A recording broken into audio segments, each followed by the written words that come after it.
میرے نبی پاک صلی اللہ تعالی علیہ وآلہ وسلم نے بڑی خوبصورتی کے ساتھ ہمیں یہ مسئلہ سمجھایا ہے۔ فرمایا نیکی کا ارادہ کرو، ابھی تم نے کی نہیں، رب تمہیں اجر دے دیتا ہے، اور اگر کر لو تو 10 سے لے کر 700 گنا تک بڑھا کے، جتنی نیت اچھی اتنا ثواب اچھا اللہ تمہیں عطا کرتا ہے۔ زیادہ مسائل بڑھتے جا رہے ہیں غریبوں کے لیے، آزمائش زیادہ ہو گئی، بالخصوص 2 جگہ پہ زیادہ مسئلہ ہے۔ بالخصوص ایک وہ گھر جن میں دوائی آتی ہے، کھانا کے معاملے تو اپنی جگہ رہ گئے، جہاں 1 2 3 مریض رہتے ہیں وہاں آزمائش بڑی بڑھ گئی ہے۔ اور دوسرا جس گھر میں کچھ بچے تعلیم حاصل کرتے ہیں، میرے نبی پاک علیہ السلام نے فرمایا یہ مخلوق اللہ کا کنبہ ہے، جو رب کی مخلوق سے محبت کرتا ہے رب اس سے محبت فرمایا۔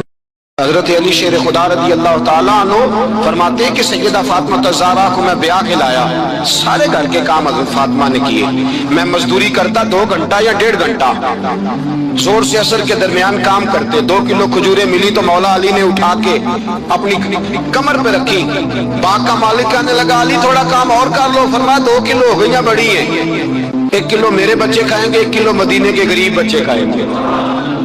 تو کہا علی کل کیا کرو گے؟ فرمایا کل جو رب زندگی دے گا وہ روزی بھی دے گا۔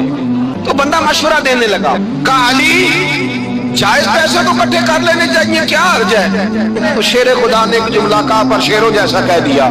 حضرت علی فرمانے لگے مال حرام ہو تو عذاب ہوتا ہے، حلال ہو تو حساب ہوتا ہے، لہذا نہ میں عذاب والا کام کرتا ہوں نہ حساب والا کام کرتا ہوں۔